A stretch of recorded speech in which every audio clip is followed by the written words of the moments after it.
નમસ્કાર, સ્વાગત છે આપનું કરંટ ટોપિકમાં. અને કરંટ ટોપિકમાં વાત કરવી છે શહેરવાસીઓને જે સમસ્યાઓનો સામનો કરવો પડી રહ્યો છે એની. તો શહેરવાસીઓને મુખ્ય સમસ્યા તમે અત્યારે પૂછો, તમે કોઈ પણ વ્યક્તિ જોડે જો અડધો કલાક કે કલાક ચર્ચા કરો ને, તો એમાં 10 મિનિટની ચર્ચામાં એવું આવે કે આ રોડ રસ્તાને લઈને બહુ પરેશાની છે. બીજી વાત એ આવે કે ટ્રાફિકની સમસ્યા ખૂબ છે, સમય બહુ જાય છે.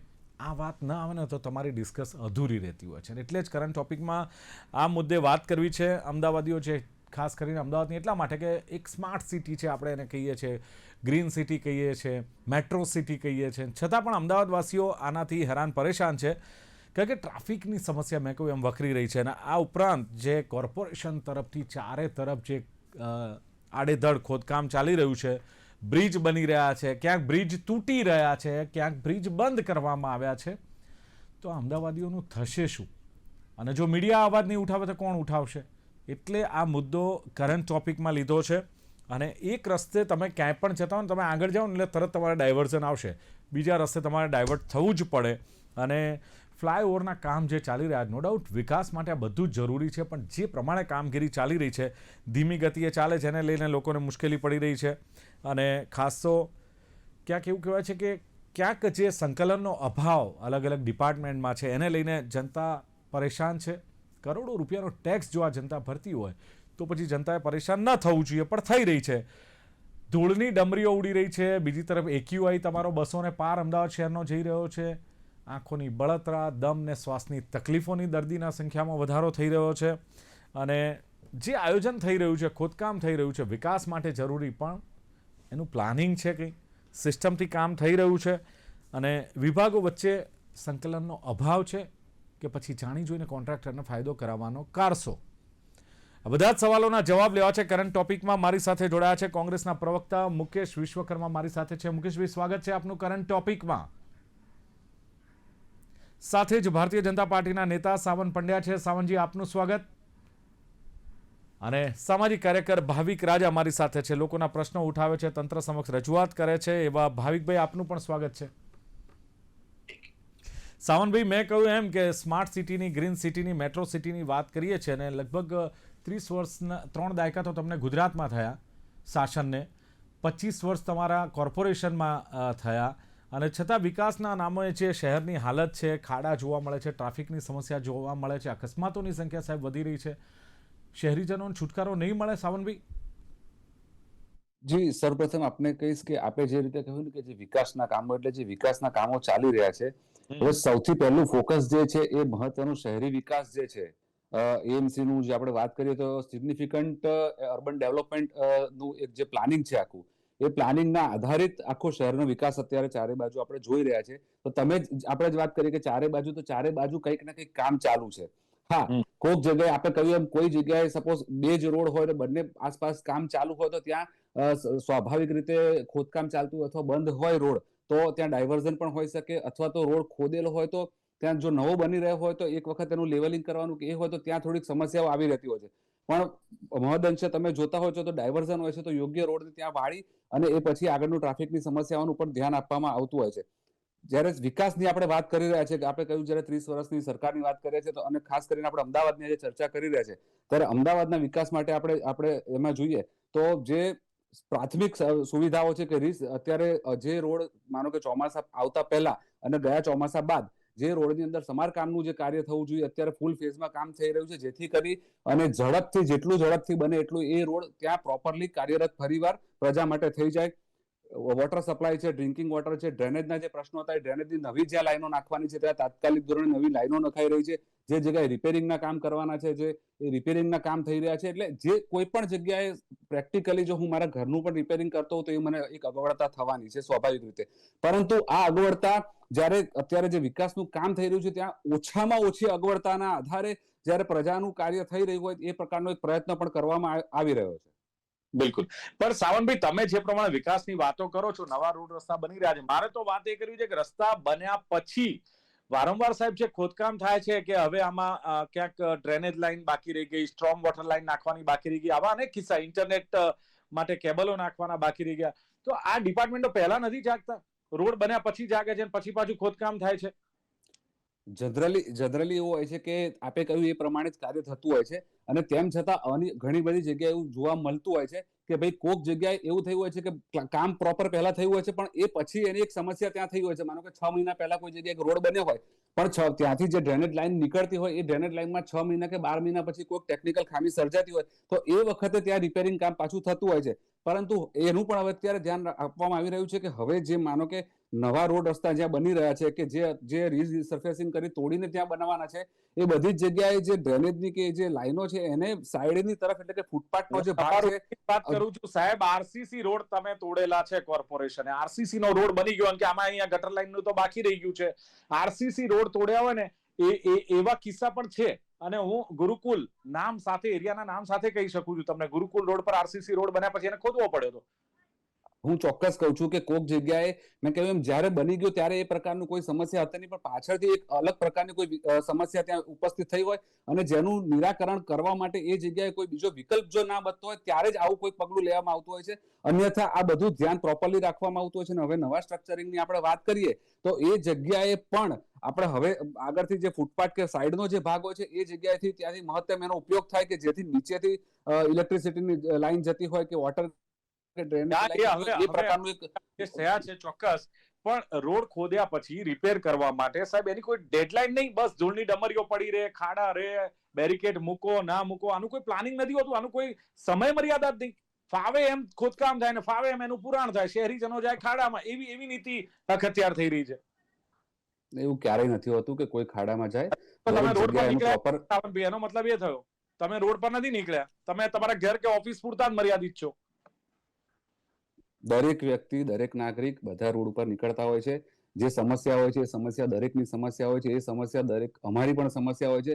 પરંતુ આપણે વાત કરી રહ્યા છીએ કે જ્યાં ડેવલપમેન્ટનું કામ ચાલી રહ્યું છે, જ્યારે વિકાસનું કામ ચાલી રહ્યું છે, ત્યારે એ સમસ્યાને જેટલામાં જેટલી ઓછી બને, જેટલી એને સરળતાથી નિવારણ લાવી શકાય અને નવું આગળનું વિકાસ કામ કરી શકાય, એની પર જ ભાર મૂકવામાં આવતો હોય છે. ચલો મુકેશભાઈ, આપણે સાંભળ્યું કે ભાઈ વિકાસના કામો થઈ રહ્યા છે ચારે તરફ. સાવન પંડ્યાએ જે પ્રમાણે વાત કરી અને વિકાસના કામોને લઈને આ બધું થાય છે.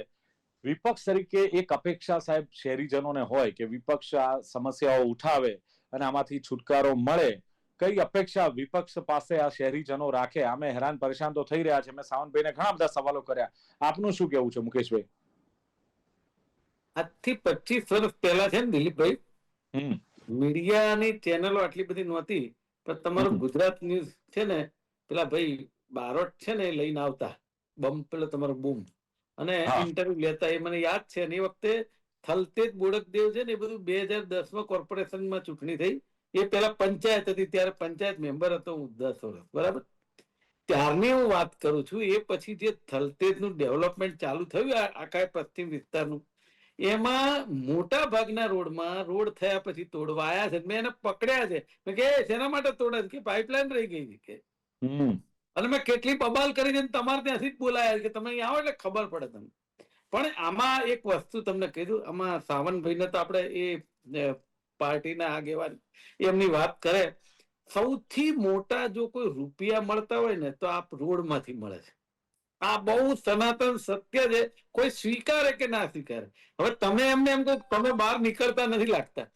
નીકળતા હોય પણ એમની પાસે 50 લાખ કરોડની ગાડી હોય, એમના નેતાઓ પાસે. તમારી મરજી મલટો ના હોય કે તમે નીકળી જ ના શકો કે ધૂળ ફાંકી ના શકો. બાકી જો હું એમ કઉ છું કે તમે હર્ષભાઈ સંઘવી કે ભૂપેન્દ્રભાઈ લો નીકળે ને અમદાવાદની અંદર, એક પેલા વિક્રમ રાજાની જેમ રાતે તો નીકળે, ટ્રાફિક ના હોય ત્યારે ખબર પડી જાય કે અમદાવાદના 70% રોડ ઉપર બેરિકેડ મૂકેલા છે, ભય કામ ચાલુ છે. અને ભય કામ ચાલુ થી શું થાય છે?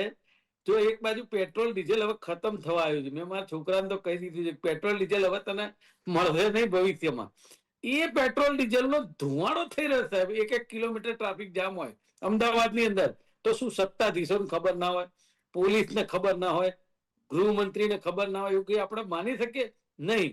હવે હમણાં પેલા કમિશનર શ્રીએ કીધું કે તમને અમદાવાદના રહીશોની ચિંતા છે કે નહીં? હજી આ સુભાષ બ્રિજ બંધ છે, ગાંધી બ્રિજ ની વાત કરો છો, દધીચીની, તો તમે ઓડિટિંગ શું કરો છો?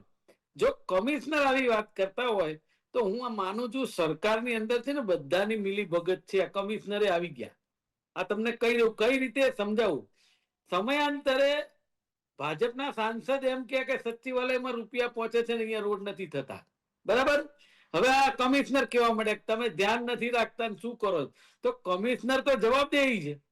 તમે ત્યારે 60 વર્ષ સુધી તમારા મુકેશભાઈ, કોંગ્રેસના નેતાઓ ટીવીમાં ડિબેટમાં વાત કરે અથવા પ્રેસ મીડિયા સમક્ષ વાત કરે, નિવેદનો આપે, તમે પણ એની ઇન્ક્વાયરી કરો, બ્લેકલિસ્ટ કરાવો, ફોજદારી ગુનો નોંધાવો ને તમે. દિલીપભાઈ બ્લેકલિસ્ટ કરવા માટે લિસ્ટ તમને મોકલું કે ક્યાં મોકલું એ કહો. ચલો સત્તાધીશોને મોકલો, અમને મોકલો. હવે તમે યાર 2 કિલો અરજીઓ પડી છે, કશું નથી થતું. દિલીપભાઈ, વિરોધ પક્ષનો માત્ર વાંક કાઢવાની, વિરોધ પક્ષે જે કામગીરી કરી છે એનો ઢગલો તમને કાલ મોકલી આપું. ભાઈ આ ધ્યાન જ નથી આપતા એ લોકોને. એમ અમને પ્રજા ચૂંટી કાઢે છે ને, બરાબર છે. મુદ્દા એક બાજુ જો આજે હમણાં માનનીય દેશના ગૃહમંત્રી શ્રીએ ટ્રંક લાઈન નું ઉદઘાટન કર્યું, તમે સાંભળ્યું છે ને, બરાબર. 8 ફૂટની ત્રિજ્યા વાળો પાઇપ નાખ્યો છે અને લોકેશન સાથે આપ્યું છે. હવે ક્યાંય પાણી ભરાશે નહીં, બરાબર. હવે આ ઉદઘાટન ક્યારે થયું છે? શિયાળામાં. હજી ઉનાળો બાકી છે ને ચોમાસું પછી છે, ત્યાં સુધી પબ્લિક ભૂલી જશે. પણ એમને વિશ્વાસ છે કે પાણી ભરાય. 8 મીટરના વ્યાસની જ્યારે પાઇપ નાખ્યું અને એમાં એક એસયુવી કાર પસાર થઈ જતી હોય તો પાણી તો ગમે તેટલું ભરાય. એમ નથી કહેતો, તમે સમજ્યા નહીં ભરાય એવું એમનું કેવું છે, બરાબર. પણ હું એવું કહું છું કે ભરાય તો હવે દિલીપભાઈને કહીશ, કારણ કે 8 મીટરની ત્રિજ્યા નાખી હોય એટલે ના ભરાય એવું 100% વાત છે. સાહેબ, તમે ઓડિટિંગ નથી. જવાબદાર અધિકારીઓને નહીં કહો, સીધું દિલીપભાઈને કહેશો ને અહીંયા કહેશો એવું ત્યાં કહો ને. અમારી રજૂઆત એ છે કે તમે ત્યાં કહો સાહેબ. અરે હું એમ કહું છું કે ત્યાં કીધેલું છે 2 કિલો રિપોર્ટર તમારી પાસે બૂમ લઈને આવી જશે, જે વર્ષોથી રિપોર્ટર અમારો તમારા સંપર્કમાં છે. આપે કહ્યું ફરી પણ રિપોર્ટર તમારી પાસે આવી જશે જો આવું થાય તો. એટલે ભાવિકભાઈ, સવાલ એ છે, માસ્ટર પ્લાનની આપણે વાતો કરીએ છીએ કે ભાઈ માસ્ટર પ્લાન છે આ તો, આ વિકાસનો, પણ શહેરના વિકાસ માટે લાંબા ગાળાનો કોઈ પ્લાન દેખાઈ રહ્યો છે? આપને શું માનવું છે કે પછી પેચવર્ક ને ખોદકામ થાય ને એની પાછળ જ આ પ્રજાનું બજેટ વપરાઈ જાય છે સાહેબ? ના, એટલે તમારી વાત સાચી છે કે આખું બધું અનપ્લાન્ડ મેનરમાં થઈ રહ્યું છે. એટલે અને એના પાછળ પણ એ ચોક્કસ દેખાઈ રહ્યું છે કે એમને ખ્યાલ આવે છે કે ભાઈ ચલો વાંધો નહીં, એ કઈ ખોદકામ કરવાનું થશે અને ફરી પાછો રસ્તો બનાવવાનો થશે તો વાંધો નથી, કોન્ટ્રાક્ટરને બીજો વેપાર મળશે, એને બીજો કોન્ટ્રાક્ટ મળશે. અને ત્યાં સુધી કે જે કોન્ટ્રાક્ટરને બ્લેકલિસ્ટ કર્યા હોય એને જ ફરી પાછા રિપેરિંગનું કામ આપવામાં આવે. અને ઘણા બધા કિસ્સામાં તો ઇવન ટેન્ડર પણ એ ના કરવામાં આવે. એટલે આખું જે લોકોના જે ટેક્સના પૈસા છે એને વેડફવામાં આખા આવી રહ્યા છે. એટલે અમે પોતે જયારે અમદાવાદમાં નવા રહેવા માટે આવ્યા હતા ત્યારે અમને સૌથી મોટું આકર્ષણ એ હતું, કારણ કે અમારા ગામના બધા રસ્તા ખરાબ હતા, ત્યારે એ આકર્ષણ હતું કે અમદાવાદમાં બહુ સરસ ચકચકાટ રસ્તા છે. પણ હવે તો એવી પરિસ્થિતિ થઈ ગઈ છે કે એવું કહેવાય છે કે અમદાવાદનું ખોદકામ અને મુંબઈનું બાંધકામ એ ક્યારે બંધ જ નથી થતા. એટલે તમે કહો છો એ વાત એકદમ સાચી છે. એક તો અનપ્લાન્ડ મેનરમાં થઈ રહ્યું છે, બીજું લોકોના પૈસા એકદમ વેડફાઈ રહ્યા છે, અને એ થયા પછી બી કામની ક્વોલિટી જરાય નથી સારી. એટલે ક્વોલિટી જે છે, જે આપણે સુભાષ બ્રિજ તો માન લો કે ચલો ઘણો જૂનો બ્રિજ છે, એની આપણે એ ના વાત કરીએ, પણ આ દધીચી બ્રિજ તમે જુઓ, ઇન્કમટેક્સ નો ફ્લાયઓવર તમે જુઓ, તો એ બધી જગ્યાએ જે પરિસ્થિતિ આખી જે ઊભી થઈ છે એ દેખાડે છે કે કામની ક્વોલિટી પણ કેટલી બધી ખરાબ છે. હવે આ ઇવન આપણે માન લો કે હાટકેશ્વરનો બ્રિજ આપણે લઈએ તો હવે આ ખાલી ક્વોલિટીની વાત અથવા તો ખાલી પૈસાની વાત નથી, એમાં લોકોના જીવનું જોખમ પણ છે. સપોઝ એ બ્રિજને કંઈ પણ એ થયું અને એ ગાળામાં લોકો ત્યાંથી પસાર થતા હોય તો શું પરિસ્થિતિ બને? એટલે એ એક બહુ ચિંતાની બાબત છે. એટલે મારો સવાલ ભાવિકભાઈ એ છે કે જો વિકાસ કરવો છે, શહેરીકરણ વધી રહ્યું છે અને શહેરીજનોને સુવિધા પણ આપવી પડશે, તો રોડ, રસ્તા, ડ્રેનેજ, આ બધી સુવિધાઓ આપવી એ નાની સૂની વાત નથી સાહેબ. એટલે થોડી તકલીફ તો શહેરીજનોએ ઉઠાવવી પણ પડશે ને?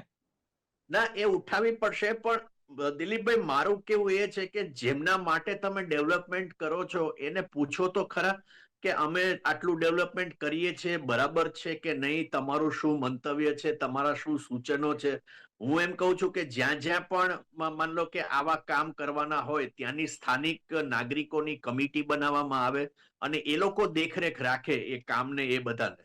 એટલે લોકોને જો વિશ્વાસમાં લઈને તમે કરતા હો તો અલગ વસ્તુ છે. તમે એમને બતાવો કે અમે શેના આધાર પર આ ટેન્ડર એ કર્યા, શેના આધાર પર આમને કોન્ટ્રાક્ટ આપ્યો, કોને કોન્ટ્રાક્ટ આપ્યો છે, કેટલા બ્લેકલિસ્ટ થયા છે, આથી બધી માહિતી પણ લોકોને આપો અને લોકોની જે નાગરિકોની જે સમિતિ છે એને એક વોચડોગ તરીકે તમે રાખો અને એના એ જે વોચડોગ તરીકે એ જો રહે તો અને પછી તમે વિકાસના કામો કરતા હોય. વિકાસ એટલે આમાં જોવા જઈએ તો નાગરિકોનો કોઈ વિકાસ નથી થઈ રહ્યો, કોન્ટ્રાક્ટરનો થઈ રહ્યો છે, બિલ્ડરોનો થઈ રહ્યો છે, પણ નાગરિકોનો શું વિકાસ થઈ રહ્યો છે? જે 10 વર્ષ પહેલા કે 20 વર્ષ પહેલા જે લાઈફ અમદાવાદ વાળા જીવતા હતા એ લાઈફનું સ્ટાન્ડર્ડ તો ઉલટાનું દિવસે ને દિવસે પડી રહ્યું છે. તો આ કયા પ્રકારનો વિકાસ છે? સાવનભાઈ, આપણે વિકાસની વાતો કરીએ છીએ પણ જે ક્યાંક ભૂલ થતી હોય છે અથવા છે કોન્ટ્રાક્ટર જે કદાચ ખરાબ કામ કરતો હોય એને બ્લેકલિસ્ટ કરવાની આપણે વાત કરીએ. બ્લેકલિસ્ટ કોન્ટ્રાક્ટરને ફરી કામ આપ્યું ને સાહેબ, એવા અસંખ્ય દાખલા છે. તમે સમજો એક વસ્તુ. બીજું કે માની લો કોઈ અકસ્માત થાય છે, કોઈનું મૃત્યુ થાય છે, તો કયા અધિકારી સામે ફોજદારી ગુનો કર્યો, કયા કોન્ટ્રાક્ટરને તમે જેલમાં નાખ્યો છો? એક બે નામ હોય તો આપો તો ખબર પડે જનતાને કે આવું કામ તંત્ર કરે છે ને એકદમ કડક હાથે કાર્યવાહી થાય છે. પેલા નથી કહેતા ચમરબંધીને નહીં છોડ્યું, એકાદ ઉદાહરણ આપો.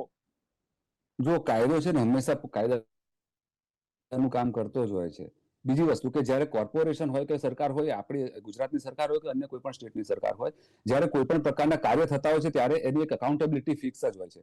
આપણે ટેન્ડર શબ્દનો વારંવાર ઉપયોગ કરતા હતો. ટેન્ડર એ પોતે ઇટસેલ્ફ ઇઝ સજેસ્ટ કે ટેન્ડર શા માટે? ટેન્ડર એટલા માટે જ કે યોગ્ય વસ્તુ યોગ્ય ભાવે અને એની યોગ્યતા મુજબ જેના જે ક્રાઇટેરિયા છે, જેના રૂલ્સ છે, નીતિ નિયમો છે, એ બધું જ્યારે ટેન્ડર ફ્લોટ થતું હોય ત્યારે એની અંદર બધું દર્શાવેલું હોય છે. એવું પડે છે ઘણીવાર ચોક્કસ ટેન્ડર પાસ કરાવવા માટેના રૂલ્સ, રેગ્યુલેશન, નોર્મ્સ ચેન્જ કરવામાં આવે છે જેથી પર્ટિક્યુલર પાર્ટીને જ મળે. આ પણ થતું હોય છે. જો હું તમને એટલું જ કહીશ કે જ્યારે ટેન્ડર બહાર પડે છે ને ત્યારે it is open for all હોય છે. એટલે એવી કોઈ શક્યતાઓ એવી હોતી નથી કે આ ટેન્ડર આ જ રીતે ભરાય કે આ રીતે. હું તમને એટલે જ કહું છું કે જ્યારે ટેન્ડર બી બહાર પડે છે ત્યારે પણ એના પણ એક નીતિ નિયમ રૂલ્સ બધું હોય છે અને કાયદાની જોગવાઈઓના અનુસંધાનમાં જ આ બધી પ્રક્રિયા ટ્રાન્સપરન્સીથી થતી હોય છે.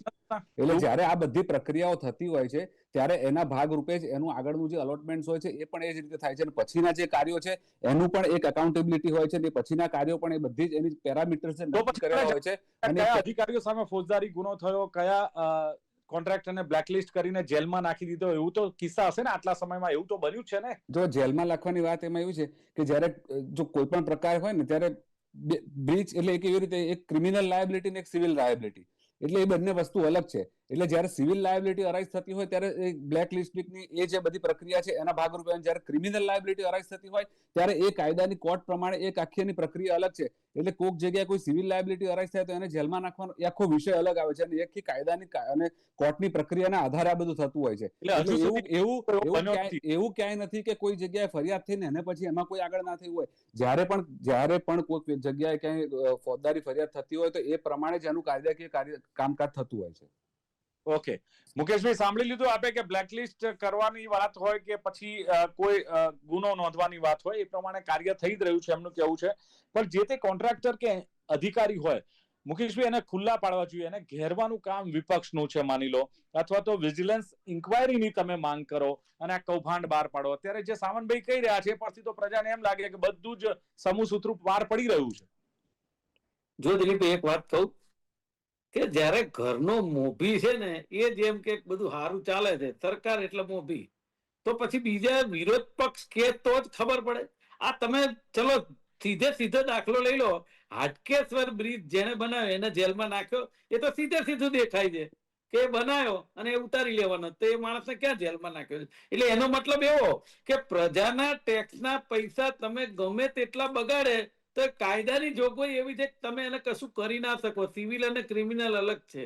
આ માત્ર કોન્ટ્રાક્ટરોને જે મસ્ત મોટા મલાઈ લીધેલા રૂપિયા છે ને મળ્યા હોય ને એટલે કોન્ટ્રાક્ટરને બચાવવાનો કારસો માત્ર છે, બીજું કશું જ નથી. બાકી તમે ધારો એની ઉપર પગલા લઈ શકો.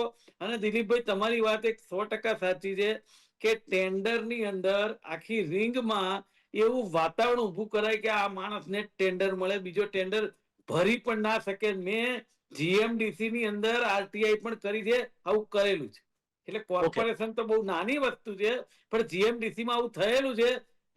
કેટલા 4-5 હજાર કરોડ નું ટેન્ડર, અને એમાં એક જ માણસને મલાઈ લઈ લે ઉપરથી. આ સિસ્ટમ થયેલી છે. હું આરટીઆઈ એમાં હજી કરવાનો, પણ કહેવાનો મતલબ એવો છે દિલીપભાઈ કે અમદાવાદની વાત નથી કરતો માત્ર. અમે હમણાં ડીસા રાજસ્થાન ગયો, ત્યાં ડીસા પાસે જે એલિવેટેડ કોરિડોર બને છે, મને એમ થાય છે કે નીચેનો જે રસ્તો છે, આ વિશ્વ સાથે હરણફાળ ભરવાની વાત કરીએ છીએ તો જે વિશ્વમાં છે ને કેવું હોય છે, ડાયવર્ઝન પેલા મસ્ત બનાવવામાં આવે, પછી કામ ચાલુ થાય તો જે નીચેનો ટ્રાફિક છે ને સરળતાથી નાના રોડમાં પણ જઈ શકે. તમે જુઓ તો 3 કિલોમીટર પાસ કરતા અમને 1.5 કલાક થયો. હવે આવું તો અનેક જગ્યાએ છે. રાજકોટમાં જુઓ, બરોડામાં હમણાં જન આક્રોશ યાત્રા હતી, અમે આખો દિવસ ફર્યા, અમે જોયું 10 જગ્યા એવી છે કે જ્યાં ગાડે તમારે આડસ મૂકેલી હોય, નાનો રોડ હોય, પણ હું કહું છું જે દિવસે ખોદો એ જ દિવસે તમે 24 કલાકમાં પૂરું ના કરી શકો. આટલા બધા આધુનિક સાધનો, આટલા બધા ઇજનેરો, આટલા બધા પગાર ચૂકવાય, આટલા બધા નેતાઓ, પેજ પ્રમુખોની ફોજ, છતાંય કઈ ના થાય. ઓકે, એટલે ભાવિકભાઈ હવે સીધો સવાલ એ છે કે પ્રજા ટેક્સના રૂપિયા ભરે છે, કરોડો રૂપિયા ભરે, એટલે એની સમસ્યા કે એના પ્રશ્નોનું હલ થવું જોઈએ. તો એના માટે એક સરસ હેલ્પલાઇન નંબર પણ છે કોર્પોરેશન પાસે, ત્યાંથી તમને ટોકન નંબર મળે છે. શું ટોકન નંબર જ મળે છે લોકોને કે એનો ત્વરિત ઉકેલ પણ ક્યાંક જોવા મળે છે ભાવિકભાઈ? અમુક ઝીણી બાબતોમાં માન લો કે ત્વરિત ઉકેલ મળતો હોય, પણ ઘણી બધી બાબતોમાં હેલ્પલાઇન નંબરમાં એટલી કોઈ હેલ્પ મળતી નથી. ઓવરઓલ જે છે કે આમાં ખાલી આ કે તે જગ્યાએ કોઈ તકલીફ છે અથવા તો આ કે તે જગ્યાએ કોઈ મુશ્કેલી છે એવી વાત નથી, પણ ઓવરઓલ જે ઓરિએન્ટેશન જે છે, ઓવરઓલ જે કોન્સેપ્ટ જે છે એ ડેમોક્રેસીનો of the people, for the people, by the people નથી, પણ ઉલટાનું of the corporate, for the corporate અને બાય ધ કોર્પોરેટ છે. એટલે એના કારણે શું થાય છે કે તમે કામ કરો તો પણ કોર્પોરેટ ને ફાયદો થાય એ રીતના કરો, તમે રિપેરિંગ કરો તો પણ એ રીતના કરો કે કોન્ટ્રાક્ટરને ફાયદો થાય. અને એટલે એ જે વલણ છે ને, એ વલણ જ્યાં સુધી ચેન્જ ના થાય તો આ કે તે સર્વિસ, માન લો કે અમુક સર્વિસીસમાં એ લોકો ત્વરિત જવાબ આપતા હોય, પણ ઓવરઓલ જે મ્યુનિસિપલ કોર્પોરેશનની સર્વિસ જે એક સમય અમદાવાદની બહુ જ વખણાતી હતી, એ પ્રકારની સર્વિસીસ આજે નથી રહી અમદાવાદ મ્યુનિસિપલ કોર્પોરેશન. બિલકુલ, પણ હવે ક્યાંક